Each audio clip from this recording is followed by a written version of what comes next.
मैं Pratap Singh, RBS polytechnic, Bichpuri, Agra. आज मैं आपको फिटिंग शॉप में पढ़ाने जा रहा हूँ। आज का हमारा टॉपिक है use of personal protective equipment and safety precautions while working.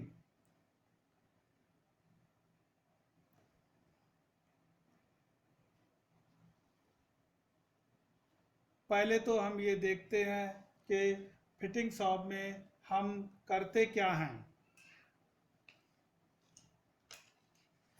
Fitting shop में अनेक प्रकार के औजारों, टूल्स, उपयंत्रों, इंस्ट्रूमेंट्स, मशीनी औजार, मशीन टूल्स तथा हैंड टूल्स के द्वारा कार्य किया जाता है।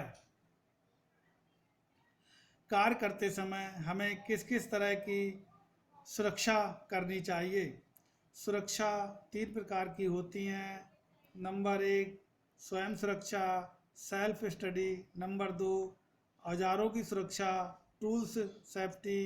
नंबर थ्री, कार्यशाला सुरक्षा, वर्कशॉप सेफ्टी।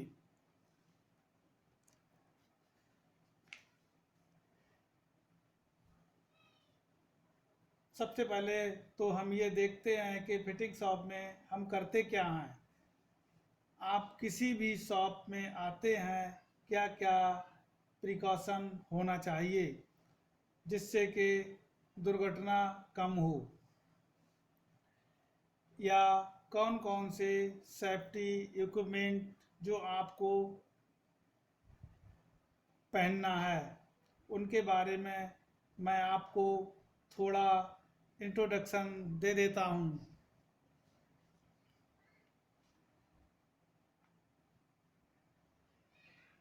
क्योंकि ये सबसे ज़रूरी होता है कि कोई भी इंस्ट्रूमेंट हो या कोई काम करें, सेल्फी सेफ्टी से करें। इससे दुर्घटना होने के चांस कम होते हैं। देखिए, पहले प्रोटेक्टिव इक्विपमेंट में आप एप्रन पहनेंगे। इससे हमारे ऊपर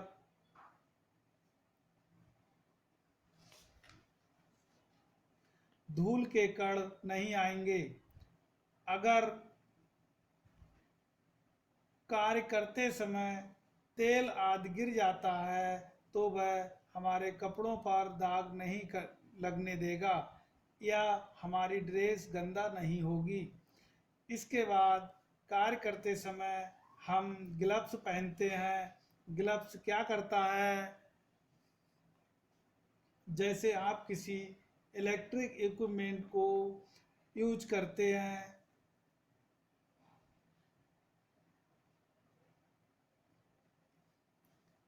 तो आपको करंट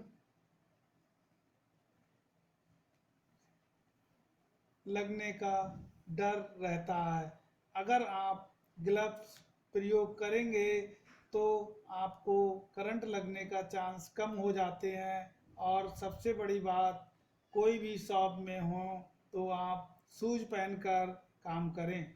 अगर आप चप्पल में होंगे तो आपको करंट भी लग सकता है। आप कहीं भी आइलिंग पे फिसल करके भी गिर सकते हैं।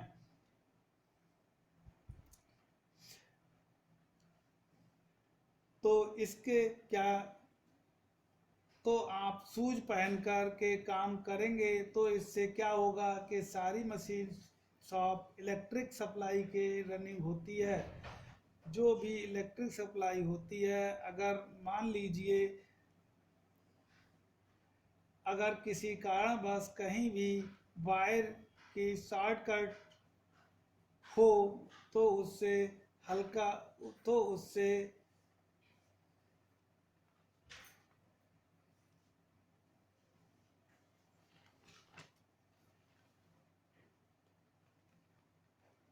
हमारी मशीन में करंट आ जाएगा और करंट आने पर मशीन से हमारे लिए करंट लग सकता है। अगर हम शूज पहने होंगे तो हमारे लिए करंट लगने के चांस कम होंगे।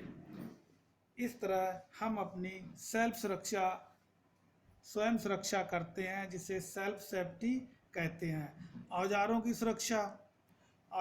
सुरक्षा में हम ये देखते हैं कि जिस टूल्स से हम वर्क करने जा रहे हैं उसका हैंडल और धार कार्य करने युक्त है या नहीं है, और कार्य करने के बाद जो भी टूल्स हम टूल ट्रे से या वर्क बेंच से उठाएंगे तो कार्य करने के बाद उसी स्थान पर रखते हैं, जिससे कि हमारे टूल्स यथास्थान रखे रहते हैं और इधर उधर नहीं गिरते हैं।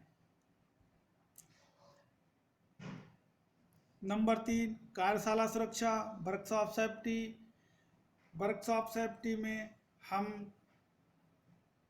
देखते हैं कि कार्य करते समय किसी भी शॉप में हम जाएंगे तो कार्य करते समय वर्कशॉप की खिड़कियां खोल लेंगे, पर्याप्त रोशनी होनी चाहिए और उसकी फर्श पे साफ सफाई का विशेष ध्यान देते हैं। कहीं भी किसी भी तरह का कोई तरल पदार्थ ना गिरा हुआ हो। अगर कहीं पर ऑयल या ग्रीस गिरा हुआ है फर्श पर, पैर पड़ते ही हम फिसल जाएंगे और कोई भी दुर्घटना हो सकती है। इस तरह वर्कशॉप में कार्य करते समय कोई भी स्क्रैप हम एक जगह से दूसरी जगह पर नहीं फेंकेंगे, जिससे कि हमारे वर्कशॉप में लैब के अंदर साफ सफाई बनी रहे।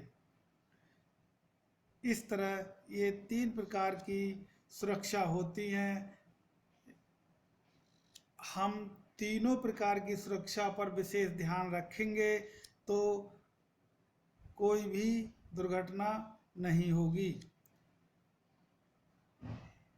अगर जरा भी हम कार्य करने में लापरवाही करेंगे या टूल्सों के साथ लापरवाही करेंगे या वर्कशॉप में साफ सफाई का ध्यान नहीं रखेंगे तो कोई भी दुर्घटना हो सकती है। तो छात्रों, ये आज फिटिंग शॉप में हमारा पहला लेक्चर है, जिसमें हमने आपको सुरक्षा के बारे में बताया है। अब अगले लेक्चर में हम आपको फिटिंग शॉप के टूल्सों के बारे में बताएंगे। फिटिंग शॉप या किसी भी शॉप में हम कौन कौन से टूल्स प्रयोग करते हैं और कौन सा टूल्स किस शॉप में प्रयोग किया जाता है, क्योंकि वर्कशॉप में बिना टूल्सों के कोई भी प्रैक्टिकल नहीं हो सकता है। तो प्रैक्टिकल करने से पहले हमारे लिए वर्कशॉप में टूल्सों की जानकारी एवं सेल्फ सुरक्षा और कार्यशाला सुरक्षा का विशेष ध्यान रखना चाहिए। सभी छात्र फर्स्ट सेमेस्टर में वर्कशॉप के बारे में पढ़ चुके हैं। वर्कशॉप में किस शॉप में कौन कौन से टूल प्रयोग होते हैं सभी जानते हैं, क्योंकि एक सेमेस्टर आपने क्लास कर ली है। दूसरी बात, सभी स्टूडेंट फाइल बना लें।